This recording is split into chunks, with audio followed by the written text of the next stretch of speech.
الحمدللہ رب العالمین والصلاة والسلام علی سید المرسلین اما بعد فاعوذ باللہ من الشیطان الرجیم بسم اللہ الرحمن الرحیم قال اللہ تبارک و تعالی عز وجل فی الکلام المجید والفرقان الحمید ان الذین آمنوا وعملوا الصالحات اولئک هم خیر البریہ جزاؤہم عند ربهم جنات عدن تجری من تحتها الانہار خالدین فیہا ابدا رضی اللہ عنہم ورضوا عنہ ذالک لمن خشی ربہ قال اللہ تبارک و تعالی عز وجل فی شان حبیبہ الکریم الامین ان اللہ وملائکتہ یصلون علی النبی یا ایہا الذین آمنوا صلوا علیہ وسلموا تسلیما۔ بلند آواز سے درود پڑھی اللہم صلی علی سیدنا و مولانا محمد معدن الجود والکرم وآلہ وبارک وسلم۔ عقیدت و محبت سے 4 صیغے درود و سلام کے ایک آواز ہو کر کے پڑھیے گا۔ الصلاۃ والسلام علیک یا رسول اللہ، الصلاۃ والسلام علیک یا حبیب اللہ، الصلاۃ والسلام علیک یا نبی اللہ وعلی آلک واصحابک یا نور اللہ۔ اللہ کریم کا کروڑ شکر ہے جس کی عطا و توفیق سے آج 29 رمضان المبارکہ سنہ 1443 ہجری نماز فجر کی ادائیگی کے بعد مرکزی جامع مسجد انواری ممتاز آباد ملتان میں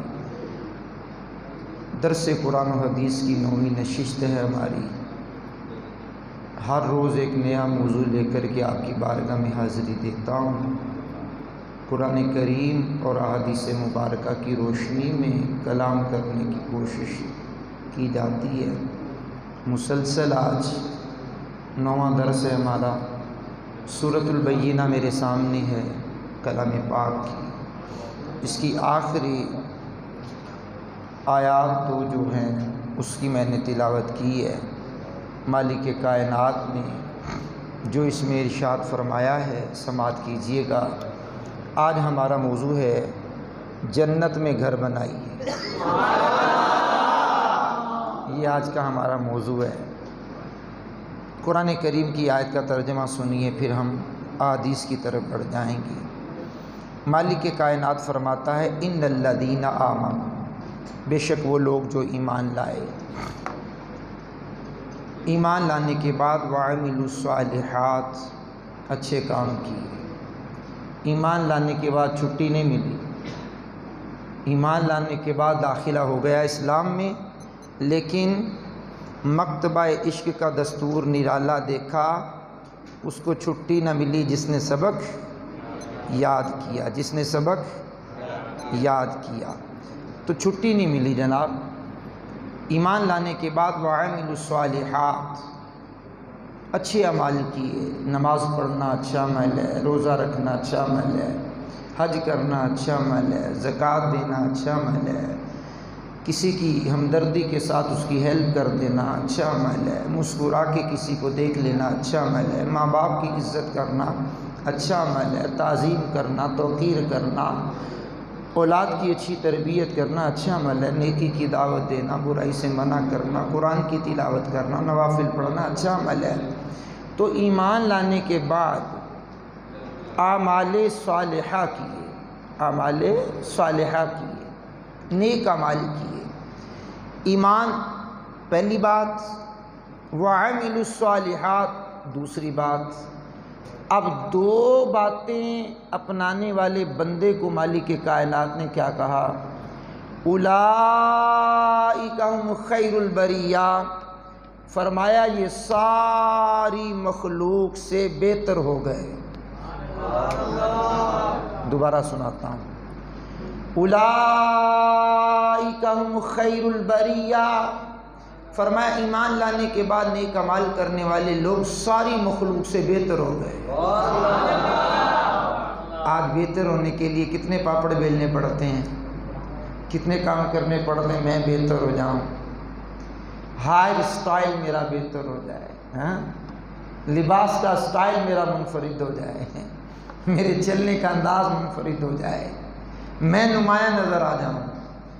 بھائی جان، ایمان لانے کے بعد نیک اعمال کیجئے، ساری مخلوق سے بہتر،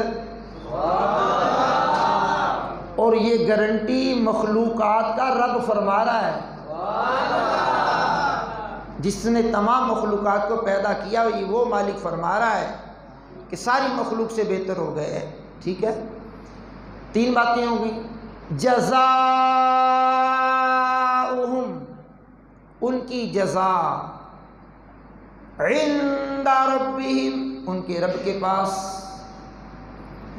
جنات عدن تجری من تحتها الانہار، فرمایا ان کی جزا ان کے رب کے پاس بسنے کے باغات ہیں جس کے نیچے نہریں جاری ہیں۔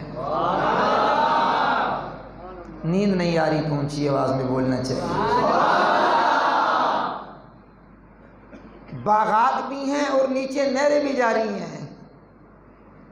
بندے کی طبیعت میں اکتاہٹ پیدا ہو جائے نا تو کہتا کسی سرسبز و شاداب ماحول میں چلتے ہیں، وہاں جا کر 2-4 گھنٹے گزارتے ہیں تاکہ طبیعت ذرا فریش ہو جائے۔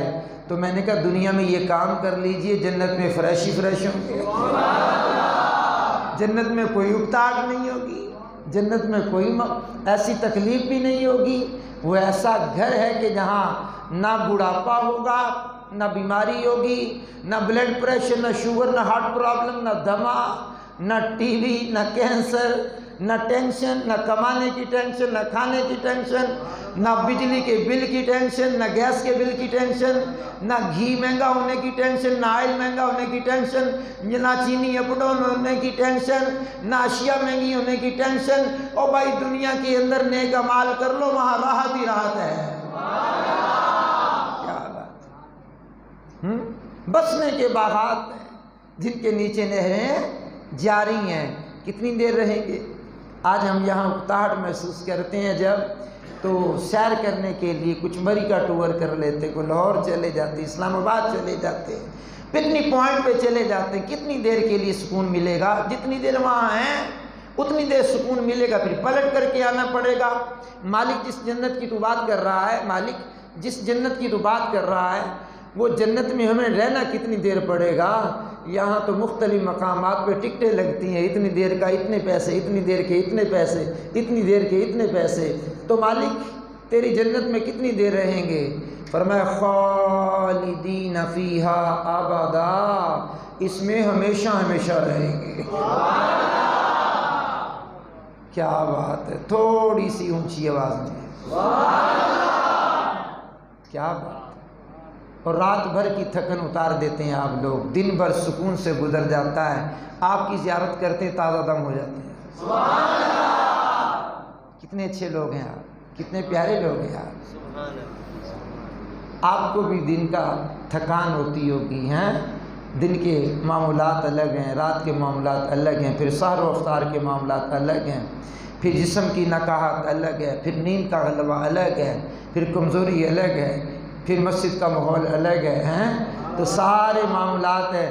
انشاءاللہ یہ جنت کی راہیں طے کرتے ہوئے ہم انشاءاللہ پہنچ جائیں گے۔ ٹھیک ہو گیا؟ خالدین فیہا ابدا، اس میں ہمیشہ ہمیشہ رہیں گے۔ اچھا جی، کس حال میں رہیں گے؟ یا تو گھر میں بھی رہتے ہیں، 2-4 بھائی اکٹھے رہتے ہیں، میاں بیوی بھی رہتے ہیں، آپس میں خوش ہو تب بھی رہتے ہیں، ناراض ہو تب بھی رہتے ہیں، تو مالک جنت میں کیسے رہیں گے؟ بڑی پیاری بات کرنے لگا ہوں، ذرا سنبھل کے سنیے گا اور جاگ کے سنیے گا اور جاگ کے ہوش میں جواب دیجیے گا۔ فرمایا رضی اللہ عنہم ورضوا عنہ، اس حال میں رہیں گے اللہ ان سے راضی ہے، یہ اللہ سے راضی ہے۔ ہم اپنے مالک پہ راضی ہیں، ہم اپنے رب ہونے پہ راضی ہیں، قرآن کے امام، نبی کے امام ہونے پر راضی ہیں، قرآن کے حق ہونے پہ راضی ہیں، جنت پہ راضی ہیں، اللہ کی رضا پہ راضی ہیں، اگر مالک نے دکھ دیا تب بھی راضی ہیں، سکھ دیا تب بھی راضی ہیں، اولاد دی تب بھی راضی ہیں، نہیں دی تب بھی راضی ہیں، اولاد جوان ہو گئی، اچھے رشتے نہیں مل رہے، مالک تیری رضا ہے، مل گئے تیری رضا ہے، مالک اولاد نافرمان ہے، مالک فرما بردار بنا دے، فرما بردار ہے، تیری رضا ہے، مالک در در کی ٹھوکریں کھا رہے، تیری رضا ہے، دولت کے بار دے دیے، تیری رضا ہے، نہیں دیا تیری رضا ہے، جے سونا میرے دکھ وچ راضی، سکھ نو چلے پاواں، ناراض ہو گئے آپ، ناراض ہو گئے آپ، اور بھائی جے مالک میرے دکھاں وچ راضی ہے تے میں سکھ کرنے کی نہیں، میرا بنانے والا جس کام میں راضی ہے تو میں تو اس کا بندہ ہوں، میں تو اس کا بندہ ہوں، تو میں ناراض کیوں ہوں گا؟ وہ بھی اپنے رب پہ زبان پہ شکوائے رنج و علم لایا نہیں کرتے، نبی کے نام لیوا غم سے گھبرایا نہیں کرتے۔ سورۃ البینہ کی میں نے 2 آیتیں پڑھی ہیں نا۔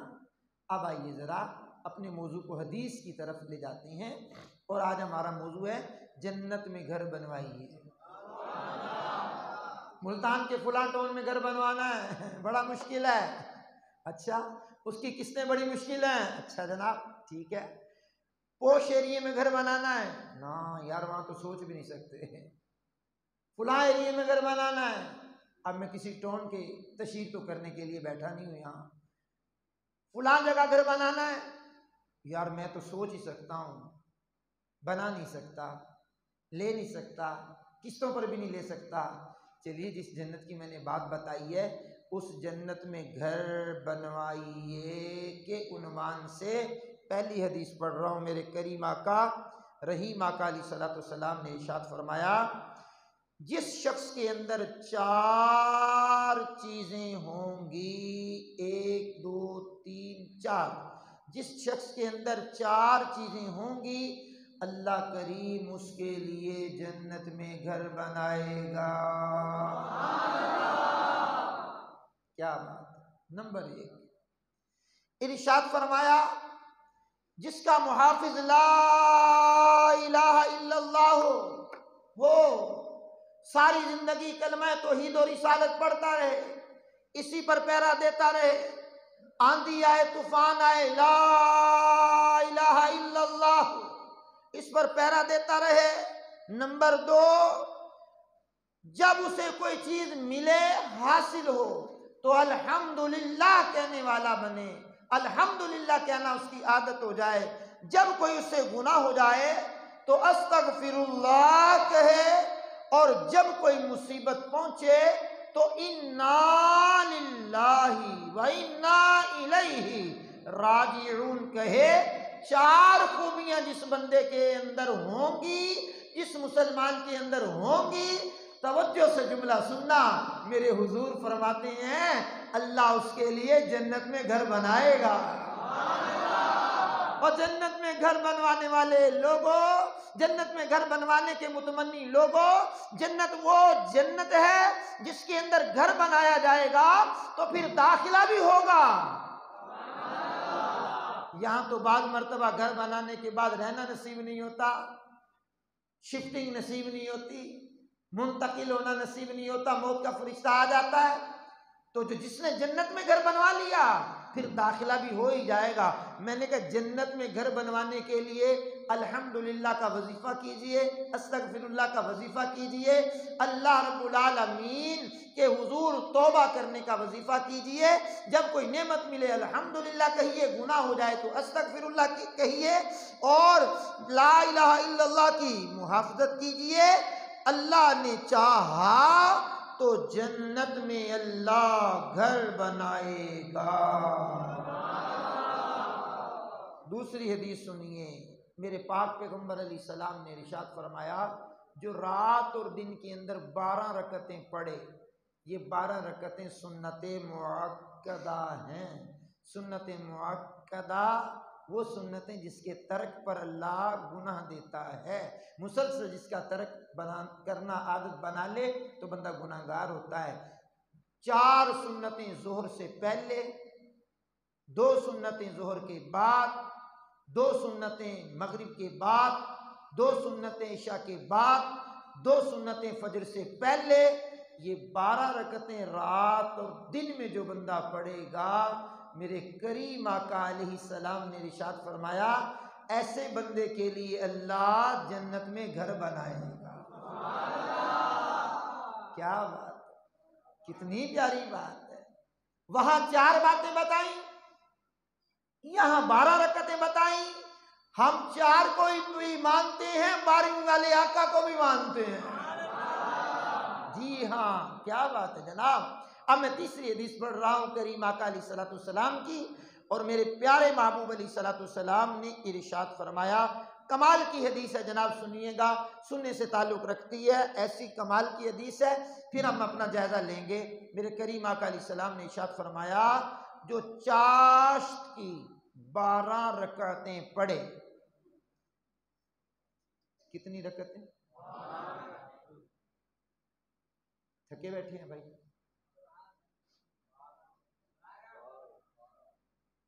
میں ان بھائیوں سے پوچھ رہا ہوں، تھکے تو نہیں ہیں ذرا؟ مہربانی، کتنی رکعت ہے؟ کون سی؟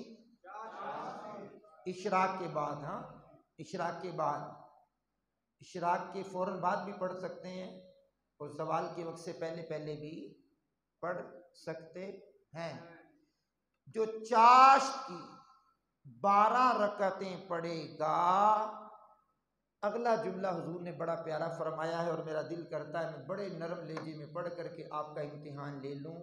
فرمایا چاشت کی جو 12 رکعتیں پڑھے گا، اللہ کریم جنت کے اندر سونے کا محل بنائے گا اسے۔ تو یہاں تو اپنی تنخواہ میں سے بچا بچا بچا بچا بچا کر کے اقساط بھری جاتی ہیں، پیٹ کاٹیے، گھر بنائیے، بچت کیجئے، گھر بنائیے، سہولیات کو ترک کیجئے، گھر بنائیے، کنجوسی کیجئے، گھر بنائیے۔ او یار اپنا گھر بنانا ہے، مجھے گاڑی نہیں لینی، ابھی اپنا گھر بنانا ہے، ابھی اچھا پہننا نہیں ہے، اپنا گھر بنانا ہے، اچھا ابھی لباس بھی نہیں پہننا، گھر بنانا ہے، جناب میں نے اچھی موٹر سائیکل بھی نہیں لینی، ابھی چل رہا ہے کام، گھر بنانا ہے۔ او یار کرایہ نہیں بھرا جاتا، یوں مہینہ گیا اور یوں آ گیا، اپنا گھر بنانا ہے، اپنا گھر بنانا ہے۔ اپنا گھر بنانے کے لیے بڑی محنت کی جاتی ہے۔ او بھائی سونے کا محل بنانے کے لیے 12 رکعتیں نہیں پڑھی جاتی؟ چلو کبھی کبھار ہی صحیح 12، اور 12 رکعتیں پڑھنے کی عادت بنا لیجئے۔ چلو 2 سے اسٹارٹ کر دیجئے، 4 پڑھ لیجئے، 12 تک پہنچ جائیے، کبھی کبھار 12 کا بھی ذہن بنا لیجئے۔ تو 12 رکعتیں پڑھنے والے کے لیے اللہ جنت میں گھر بنائے گا۔ ذرا اونچی آواز میں اللہ کا ذکر کیجئے۔ لو جناب چوتھی حدیث سنیے۔ جو بندہ، حضور نبی کریم نے فرمایا جو بندہ 10 مرتبہ سورہ اخلاص پڑھے گا، 1.5 منٹ لگتا ہے مجھے 10 مرتبہ پڑھنے میں۔ بسم اللہ الرحمن الرحیم، قل هو اللہ احد اللہ الصمد لم یلد ولم یولد ولم یکن له کفوا احد۔ 10 مرتبہ پڑھیں گے تو 1.5 منٹ، پونے 2 منٹ لگ جائیں گے، 2 منٹ لگ جائیں گے۔ روزانہ کے 2 منٹ نکالیے، جس مالک نے زندگی دی ہے اس کی دی ہوئی زندگی میں سے 2 منٹ نکالیے، 10 مرتبہ سورہ فاتحہ سورہ اخلاص پڑھنے کی عادت بنائیے۔ صلے میں کیا ملے گا؟ میرے کریم آقا فرماتے ہیں اللہ جنت میں گھر بنا دے گا۔ کیا بات ہے جناب، کس نے بھی تو ادا کرتے ہیں نا مکان پلاٹ لے کر مکان بنانے کے لیے، پھر پلاٹ کی قسطیں ادا ہونے کے بعد اس کے آرے جناب والا بناتے ہیں، ڈی پی سی تک چھوڑ دیتے ہیں، پھر بھٹ ڈلوا دیتے ہیں، پھر جناب دیواریں کھڑی کر دیتے ہیں، پیسہ آتا ہے تو پھر لینٹر کی تیاریاں ہو جاتی ہیں، پھر جناب والا دروازے لگنے شروع ہو جاتے ہیں، ویرنگ ہونی شروع ہو جاتی ہے، پینٹ ہونا شروع ہو جاتا ہے، ماربل لگنا شروع ہو جاتا ہے، اور میرے بھائی زندگی گزر جاتی ہے، گھر نہیں بنتا۔ 10 مرتبہ سورہ اخلاص پڑھیے، اللہ جنت میں گھر بنائے گا۔ کیا بات ہے جناب، کیا بات ہے۔ ہم سے تو سب سے سبحان اللہ بھی نہیں اونچی آواز میں بولی جاتی۔ دیکھیے سب نے بولا تو لطف آ گیا ہے نا، تو اس پہ بندے کو ناراض بھی نہیں ہونا چاہیے۔ اللہ کا ذکر ہے، فرمایا تم اللہ کا ذکر ایسے کرو کہ لوگ تمہیں دیوانہ کہنے لگ جائیں، تو کہتے رہے ہمیں دیوانہ، ہم نے تو اونچی آواز میں بولنا ہے۔ کیا بات ہے جناب، کیا بات ہے۔ چلیے 4 یاروں کی نسبت سے 4 حدیثیں پڑھ لی ہیں میں نے، اب پنجتن پاک کی برکت سے 5ویں حدیث پڑھنے لگا ہوں، ذرا توجہ کرنا۔ میرے کریم آقا علیہ السلام نے ارشاد فرمایا، جو اللہ کی رضا پانے کے لیے مسجد بنائے گا، اللہ اس کے لیے جنت میں گھر بنائے گا۔ حکیم الامت مفتی احمد یار خان صاحب نعیمی رحمۃ اللہ علیہ نے جب یہ حدیث لکھی مشکات کی شرح میں، مرآت المناجی میں، فرمایا مسجد بڑی ہو یا چھوٹی ہو، مسجد اکیلا بنائیں یا مل کر کے بنائیں، اخلاص ہوگا تو سب کے لیے اللہ جنت میں گھر بنا دے گا۔ مشکل عمل ہے نا، اس سے بھی آسان عمل بتا دوں، چھٹی حدیث پڑھنے لگا ہوں، بڑا آسان عمل بتانے لگا ہوں، بہت آسان عمل بتانے لگا ہوں۔ میرے کریم آقا رحیم آقا صلی اللہ تعالی علیہ وآلہ وسلم نے ارشاد فرمایا، جو مسجد کی صفائی کرتا ہے، حضور نبی کریم نے فرمایا، جو مسجد کی اندر سے تکلیف دہ چیز نکال دے گا، اللہ پاک اس کے لیے بھی جنت میں گھر بنائے گا۔ تن کا تکلیف دے رہا ہے نکالیے، صفائی کیجئے، جوتے والی جگہ پہ تکلیف دینے والی چیزیں نکال دیجئے، وضو خانے پہ تکلیف دینے والی چیزیں نکالیے۔ اس کے لیے متولی ہونا ضروری ہے، اس کے لیے مسجد کا امام ہونا ضروری ہے، خطیب ہونا ضروری ہے، خادم ہونا ضروری ہے، مؤذن ہونا ضروری ہے۔ سیٹھ صاحب بھی تو یہ کام کر سکتے ہیں، لاکھوں کروڑوں کی جائیداد کا مالک بندہ بھی تو کام کر سکتا ہے، کاٹن کا سوٹ پہن کے آیا، کسا کسایا، وہ بھی تو یہ کام کر سکتا ہے۔ اپنی دکانوں کی صفائی کرتے ہم نے دیکھے ہیں بڑے بڑے سیٹھ، باہر گلی میں بھی جھاڑو دے رہے ہوتے ہیں، اپنی دکان کے سامنے سڑک پہ بھی جھاڑو دے رہے ہوتے ہیں۔ او سیٹھ صاحب آپ جھاڑو دے رہے ہو، یار لڑکا نہیں آیا ابھی، چلو میں خود ہی صفائی کر دیتا ہوں، تو سیٹھ صاحب آئیے مسجد کی صفائی کیجیے۔ جس بندے کا کوئی مسئلہ حل نہ ہوتا ہو، یہ ہاتھوں ہاتھ ایک روحانی علاج سن لیں۔ ایک بزرگ نے یہ وظیفہ مجھے بتایا، کہہ رہے بھئی جس بندے کا کام اٹک جائے، کام نہ ہوتا ہو، بلکہ جس کے ہاں بیٹی بیٹا جوان اور رشتہ نہ ہوتا ہو، پریشان ہو، وہ مسجد کی صفائی کرنا شروع کر دے، پھر کیا ہوگا؟ فرمایا اللہ راہیں کھول دے گا۔ مجھے یہاں اعلیٰ حضرت عظیم البرکت علیہ رحمہ کی ایک بات یاد آئی ہے۔ وہ وارث جمال قادری صاحب ایک عالم دین ہیں، بہت بڑے عالم دین ہیں، انہوں نے ایک کتاب لکھی میری لائبریری میں، مجھے لگتا ہے کوئی اس کتاب کو 20 سال ہو گئے ہوں گے، میری لائبریری کی زینت ہے، اور میں نے اس کتاب کو سبکن پڑھا ہے۔ سبکن سمجھتے ہیں نا، انگلی رکھ کے یوں پڑھا ہے میں نے اس کتاب کو، اور نام اس کا آپ سنیں گے تو آپ کہیں گے پتہ نہیں کون سی کتاب ہے یہ۔ کتاب کا نام ہے بھیگی پلکوں کا بوجھ۔ آپ کہیں گے یہ کوئی ناول ہوگا، نہیں، دینی کتاب ہے۔ مصنف کہتے ہیں جب میں نے یہ کتاب لکھ کے خود پڑھی ہے نا، تو میری آنکھوں نے کئی مرتبہ آنسو بہائے، میری آنکھیں بھیگ گئی۔ اس میں سید اعلیٰ حضرت عظیم البرکت جن کا یوم ولادت 10 شوال المکرم ہے، عید کے بعد 10 دن گزریں گے تو 10 تاریخ کو ان کا یوم ولادت ہے۔ ان کی بارگاہ میں ایک بندہ آیا، کہا میری شادی ہو گئی ہے، اور شادی ہونے کے بعد جو مردانہ قوت ہوتی ہے وہ جواب دے گئی ہے، میں نے بڑا علاج کروایا ہے اور بڑے بڑے حکیم و طبیبوں کے پاس گیا ہوں، تو اب کنگال ہو گیا ہوں، تھک ہار گیا ہوں، آپ کا کوئی مرید ملا ہے مجھے، اس نے کہا ہے مجھے کہ آپ مولانا احمد رضا کے پاس جائیں، اللہ کرم کرے گا۔ تو سرکار آپ کے پاس آ گیا ہوں۔ آپ نے عاجزی کرتے ہوئے پتہ کیا فرمایا؟ فرمایا فقیر تو فلاں حکیم سے خود دوائی لیتا ہے۔ اب وہ تھوڑا سا متذبذب ہونے لگا، اور جو مرید کامل تھے اس نے کہا حضرت صاحب ایسے کر رہے ہیں، آپ لگے رہو۔ وہ اصرار کرتا رہا، بالآخر امام اہل سنت اعلیٰ حضرت رحمۃ اللہ علیہ نے فرمایا یہ جو ہماری مسجد کے باہر نالی نکلتی ہے جس میں لوگ وضو کرتے ہیں، پانی نکلتا ہے نا، اس کی صفائی کر دیا کرو، پھر دیکھتے ہیں۔ چند دن گزرے تھے، کہنے لگا حضور اجازت دیں مجھے، نیند کے عالم میں آپ کو کیا پتہ چلا میں نے کیا کہہ دیا؟ اور صفائی کرنے کے بعد چند دن گزرے، کہنے لگا حضور اجازت دیجیے، اور فرمایا تیری بیماری کہاں دور ہو گئی؟ ٹھیک ہو گیا ہوں، ٹھیک ہو گیا ہوں۔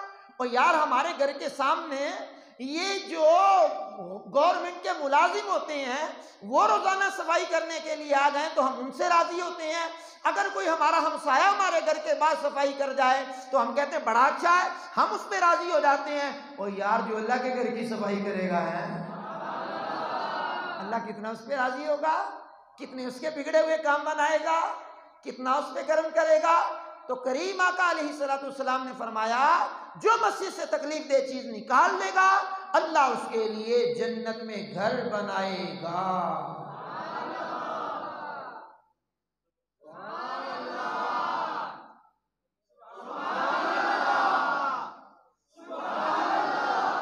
بڑی بات ہے بھائی، بڑی بات، اشاروں کی بولی آپ سمجھتے ہیں جناب۔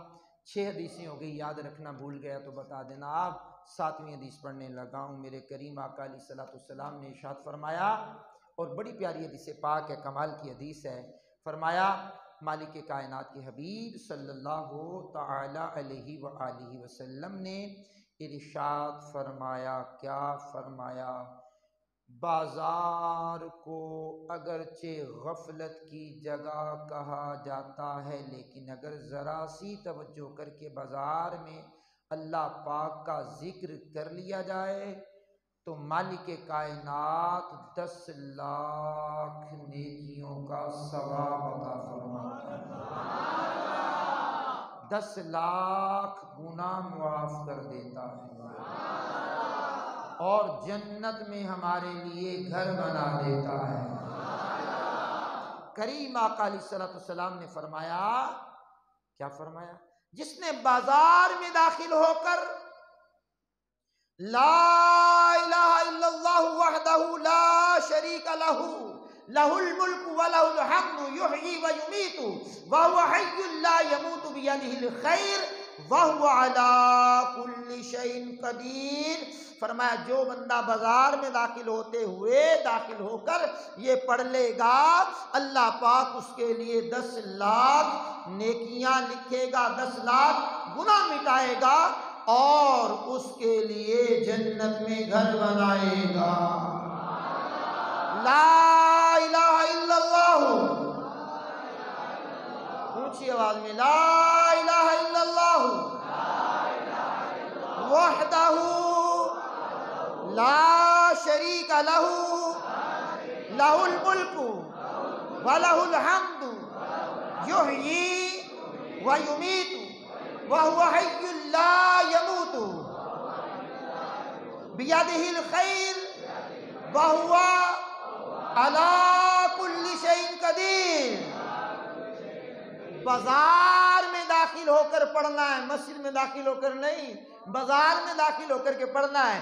خریداری کرنے کے لیے بھی جانا ہے، بیچنے کے لیے بھی جانا ہے، مارکیٹ میں بھی جانا ہے، دکان پہ بھی جانا ہے، ملازمت بھی کرنی ہے، بازار سے گزرنا بھی ہے، پیدل بھی گزرنا ہے، گاڑی پر بھی گزرنا ہے، سائیکل پر بھی گزرنا ہے، کسی کام سے بھی گزرنا ہے، جلدی سے بھی گزرنا ہے۔ او بھائی جان، لا الہ الا اللہ وحدہ لا شریک لہ لہ الملک ولہ الحمد یحیی ویمیت وہو حی لا یموت بیدہ الخیر وہو علی کل شیء قدیر پڑھیے، جنت میں گھر بنوائیے، 10 لاکھ نیکیاں کمائیے، 10 لاکھ گناہوں کی بخشش کروائیے۔ کیا بات ہے جناب، 10 لاکھ کا بینیفٹ ہوتا ہو تو ہم صبح سے لے کر شام تک نہیں، پورا ہفتہ مارکیٹ میں پڑے رہیں گے۔ 10 لاکھ ملنے ہیں، وہ 10 لاکھ ملیں گے تو دنیا میں ہی رہ جائیں گے، قبر میں ساتھ نہیں جائیں گے، لیکن یہ نیکیاں قبر میں جائیں گے۔ 10 لاکھ لے کر کے آ رہے ہو تو ڈاکہ زنی کرنے والا بندہ لوٹ بھی سکتا ہے، تو یہ جو 10 لاکھ ملیں گے یہ لوٹے نہیں جائیں گے۔ قیامت کو ایک ایک نیکی کی ضرورت ہوگی۔ ٹھیک ہے جناب، 7 حدیثیں ہو گئی، ہم 8ویں حدیث کی طرف بڑھتے ہیں۔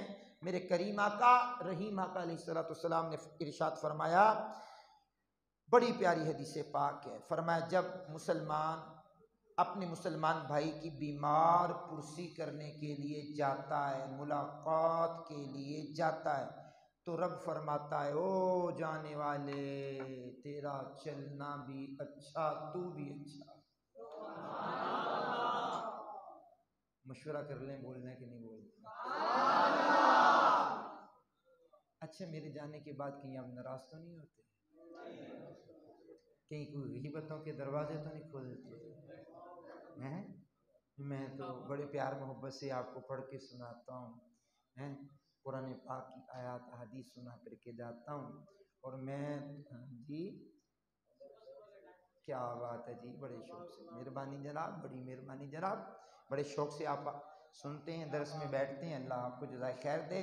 میرے کریم آقا فرماتے ہیں جو کوئی بندہ بیمار کی بیمار پرسی، عیادت، تیمارداری، پوچھنے کے لیے، ملاقات کرنے کے لیے چلتا ہے، رب فرماتا ہے او جانے والے تو بھی اچھا، تیرا چلنا بھی اچھا۔ کیا بات ہے، کیا بات ہے جناب، کیا بات ہے۔ اچھا اس حدیث کی شرح لکھی حکیم الامت مفتی احمد یار خان صاحب نعیمی نے، فرمایا فرشتہ صدا لگاتا او جانے والے تو بھی اچھا، تیرا چلنا بھی اچھا، اور تو نے جنت میں ایک منزل یعنی گھر بنا لیا ہے۔ جب سے یہ بڑے بڑے موبائل آئے ہیں نا، اب چل کر جانے والا سلسلہ ختم ہو گیا۔ کسی کا ایکسیڈنٹ ہوا، موبائل نکالا، فون کیا، ہو مجھے پتا چلا آپ کا ایکسیڈنٹ ہو گیا، یار میں آ تو نہیں سکتا تھا، میں نے کہا چلو کال کر کے پوچھ لوں۔ بھائی پہلے تو اس کو دکھ ہوتا یا نہ ہوتا، اب اسے دکھ ہوا ہے۔ ہم نے چاہا ہے کہ ہماری جان چھوٹ جائے، لیکن اس کے زخموں پر مرہم رکھنے کی بجائے نمک چھڑکا گیا ہے۔ پتہ مجھے چل گیا ہے، آ نہیں سکتا تھا، فون کر لیا ہے، اور بھائی تیرا فون اس سے پوچھ تکلیف کا باعث بنائے کہ راحت کا بنائے۔ سچی بات بتائیے گا ذرا کہ آپ کے ساتھ میرے ساتھ یہ معاملہ ہو جائے اور ہو بھی ہمارا قریبی، اور وہ کہے یار میرے پاس ٹائم تو نہیں، مجھے پتہ چل گیا ہے، تو میں نے کہا چلو فون پہ ہی حال پوچھ لوں، وہ حال کو بے حال کرے گا کہ نہیں کرے گا؟ کرے گا نا۔ تو بھائی جان جب بندے بیمار ہوتے، یہ ہمارے بزرگ جانتے ہیں، وہ لوگ ان کے گھر جاتے، پوچھتے یار آپ مسجد میں نہیں آئے، خیر تو ہے، کیا وجہ ہے؟ یار میں بیمار ہو گیا ہوں۔ تو میں نے کہا چلو پتہ کروں آپ بیمار ہو گئے ہیں، اچھا اللہ آپ کو شفاء کاملہ عطا فرمائے، لا بأس طہور انشاءاللہ، ہیں اللہ کریم آپ کو شفاء عطا فرمائے۔ اور یہ جو بیماری آتی ہے نا، یہ گناہوں کو لے کر کے جاتی ہے، اور نیکیاں بڑھا کر کے جاتی ہے، گناہ مٹا کر کے جاتی ہے، درجات بلند کر کے جاتی ہے۔ صبر کیجئے گا آپ ٹھیک ہو جائیں گے، کوئی مسئلہ نہیں ہے، جلدی ٹھیک ہو جائیں گے اللہ نے چاہا تو، بھئی اللہ چاہے گا تو ٹھیک ہوں گے نا۔ اب اسے حوصلہ دیا اور یہ کہو ہو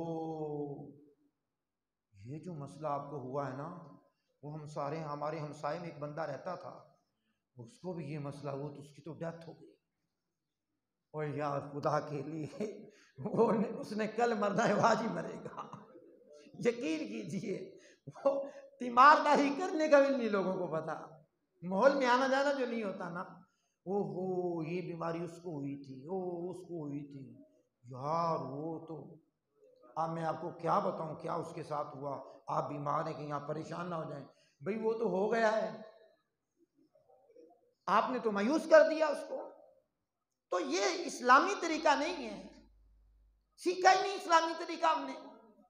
بہاری شریعت کے اندر غالباً چوتھے حصہ ہے پہلی جلد کے اندر، وہ بیماری کے فضائل، تیمارداری کی فضیلت، بڑی حدیثیں لکھی ہوئی ہیں۔ جی ہاں، تو بیمار کی تیمارداری کرنے کے لیے جانے والے بندے کے لیے بھی جنت کی بشارت دی گئی ہے۔ کوئی رشتہ دار، جاننے والا یا کوئی مسلمان بیمار ہو جائے تو اس کے حقوق میں سے بھی ہے کہ اس کا پتہ کرنے کے لیے بندہ جائے، تو بھائی یہ جائیے، محبتیں بڑھائیے اور جنت میں گھر بنوائیے اور اونچی آواز میں سبحان اللہ سنائیے۔ لو جناب، اللہ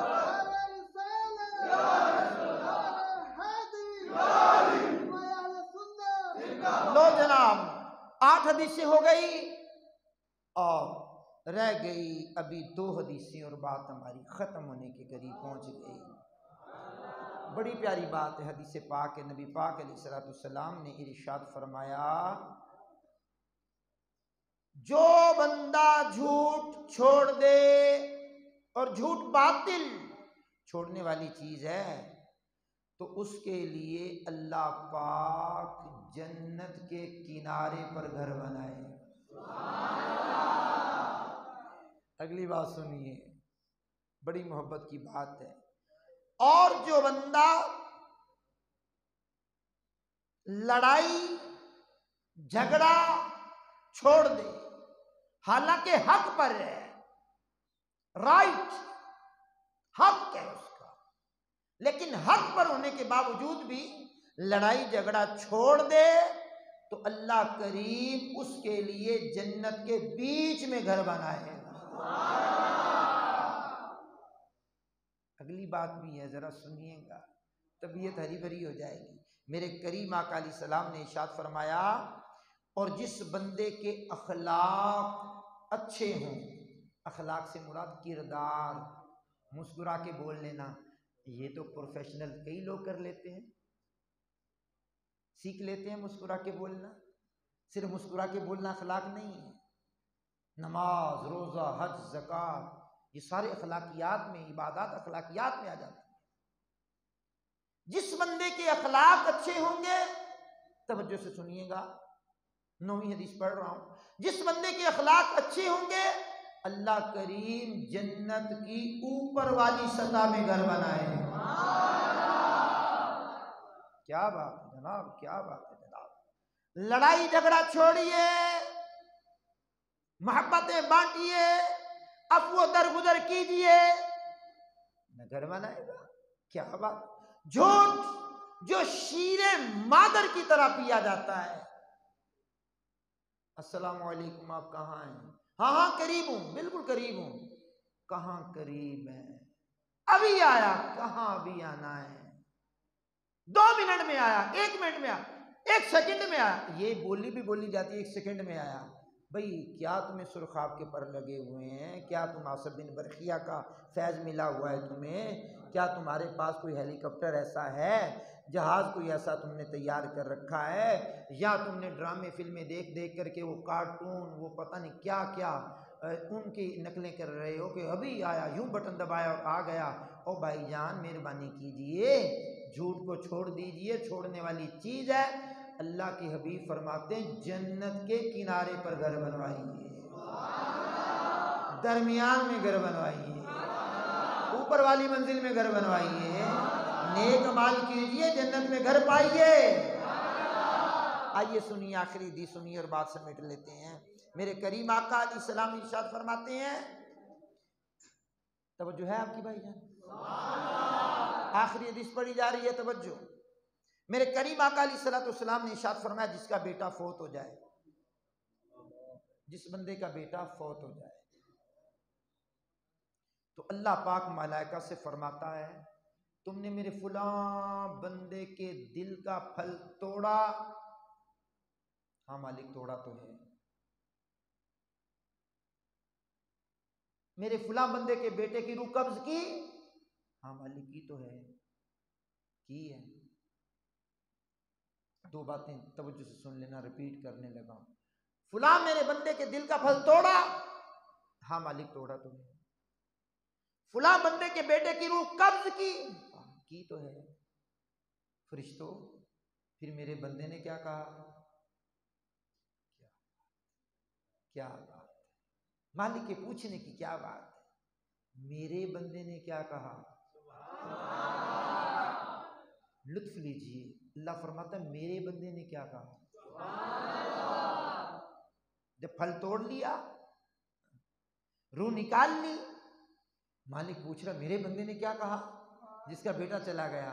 ملائکہ کہتے ہیں مالک اس نے تیری حمد بیان کی، انا للہ و انا الیہ راجعون کہا۔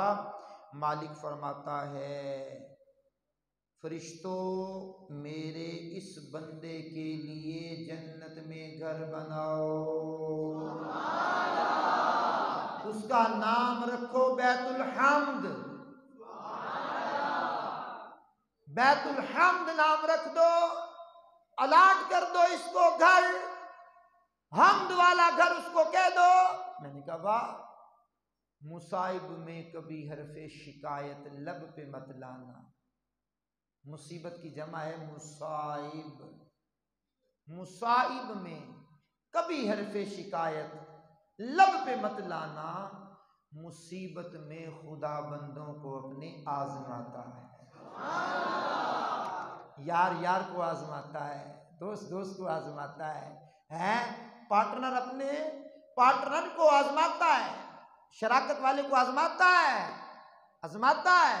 تو بھائی جان، جس نے ہمیں پیدا کیا وہ ہمیں آزمائے گا نہیں؟ آزمائے گا۔ آزمائش موضوع ہوتا تو پھر وہ پوری آیتیں پڑھ دیتا۔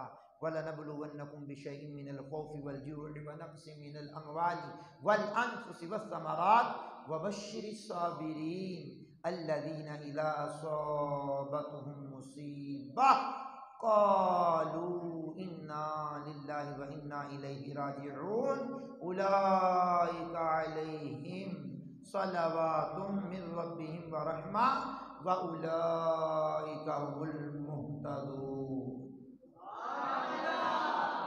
5 آزمائشوں کا ذکر کیا اس میں، آزمائش موضوع نہیں ہے تو میں بات کو ختم کر رہا ہوں۔ آج میں نے سوچا کہ نیک اعمال کرنے والے افراد کو جو اللہ نے بشارتیں دی ہیں یہ موضوع بیان کر دوں۔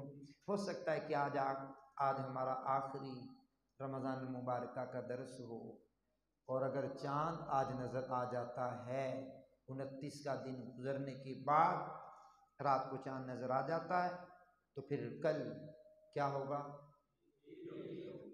بولیے، تیری جب کہ دید ہوگی جبھی میری عید ہوگی۔ جس محبوب کا کلمہ پڑھا ہے، تیری جب کہ دید ہوگی جبھی میری عید ہوگی، میرے خواب میں تم آنا مدنی مدینے والے۔